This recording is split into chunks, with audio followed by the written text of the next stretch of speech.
Hi friends, ఈ వీడియోలో మీరు చూస్తున్న ప్యాకింగ్ ఉంది కదా, ఇది వచ్చేసి మనకి పవర్ యాంప్లిఫైర్ ఫ్రెండ్స్. ఇది మనకి ఆర్టీసీ కార్గో ద్వారా అయితే మనకి పంపించడం జరిగింది రిపేర్ పర్పస్ కి.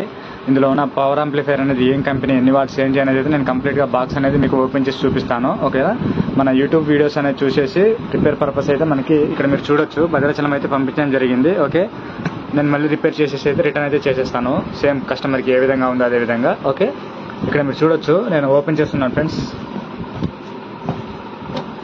సో మన దీని లోపల ఇంకొక బాక్స్ అయితే రావడం జరిగింది, నేను ఇది కూడా ఓపెన్ చేసి చూపిస్తాను మీకు.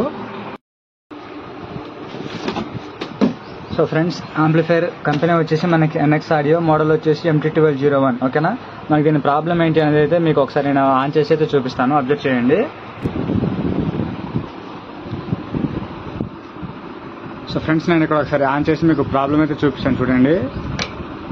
సో ఇక్కడ నేను ఆన్ చేసుకోవడం జరిగింది. ఇక్కడ మీరు చూడొచ్చు మనకి 2 జోన్ల ప్రొటెక్షన్లు అయితే ఉండడం జరుగుతుంది. నెక్స్ట్ మనకి రిలీజ్ అయితే అవ్వాలి, చూద్దాం అవుతుందో లేదో. ఓకే ఫ్రెండ్స్, మనకి 2 జోన్ల ప్రొటెక్షన్ నుంచి అయితే రిలీజ్ అవ్వడం జరిగింది. మనకి ఛానల్ ఏ అదేవిధంగా ఛానల్ బి పవర్ అనేది ఆన్ అయితే అవడం జరిగింది. ఓకే, మనం ఒకసారి వెనక ఇన్పుట్ అనేది కనెక్ట్ చేసేసి సిగ్నల్ అనేది వస్తుందో లేదా అనేది చెక్ చేద్దాం ఫ్రెండ్స్. ఓకే, సో ఇక్కడ నేను XLR ఇన్పుట్ అయితే తీసుకోవడం జరిగింది. ఇక్కడ మీరు చూసుకున్నట్లయితే మనకి ఛానల్ ఏ అదేవిధంగా ఇక్కడ ఛానల్ బి. ఓకే, నేను మోడ్ అనేది స్టీరియోలో అయితే పెట్టుకుంటున్నాను.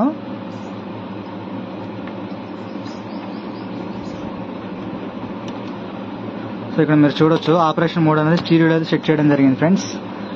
ఓకే, స్టీరియోలో అయితే పెట్టుకోవడం జరిగింది. నేను ఒకసారి ఏ జోన్కి అయితే ఇన్పుట్ అయితే కనెక్ట్ చేస్తున్నాను. ఇక్కడ మీరు చూడొచ్చు. ఓకే, ఏ జోన్కి అయితే ఇన్పుట్ అనేది కనెక్ట్ చేసి ఇక్కడ గ్రిడ్ అనేది చెక్ చేస్తున్నాను ఫ్రెండ్స్. ఇక్కడ వాల్యూమ్ అనేది పెట్టేసి ఇక్కడ గ్రిడ్ అనేది చెక్ చేస్తున్నాను. ఇక్కడ మీరు చూడొచ్చు మనకి ఎటువంటి సిగ్నల్ అనేది చూపించట్లేదు.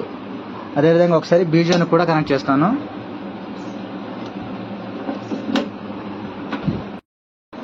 ఇక్కడ బీ కూడా వాల్యూమ్ అనేది ఇంక్రీజ్ చేస్తున్నాను. ఇక్కడ మీరు అబ్జర్వ్ చేయండి.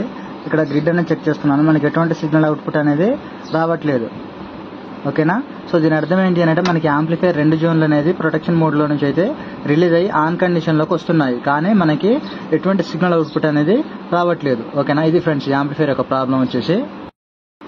సో ఫ్రెండ్స్, నెక్స్ట్ వీడియోలో అయితే మీకు దీని రిపేర్ ప్రాసెస్ గురించి అయితే ఎక్స్ప్లెయిన్ చేసి కంప్లీట్ గా రిపేర్ చేసి మళ్ళీ కస్టమర్కి అయితే డెలివరీ అయితే ఇవ్వడం జరుగుతుంది. ఓకేనా, సో ఫ్రెండ్స్, మీ దగ్గర యాంప్లిఫైర్స్ అనేది ప్రాబ్లం ఉన్నా సరే మీరు ఒకవేళ మన సర్వీస్ కావాలనుకుంటే ఈ విధంగా కార్గో సర్వీస్ ద్వారా అయితే పంపించినట్టయితే నేను రిపేర్ చేసి మళ్ళీ మీకు రిటర్న్ అయితే చేయడం జరుగుతుంది. ఓకేనా, సో ఫ్రెండ్స్, వీడియో నచ్చినట్టయితే లైక్ చేసి సపోర్ట్ చేస్తూ ఉండండి. Thank you.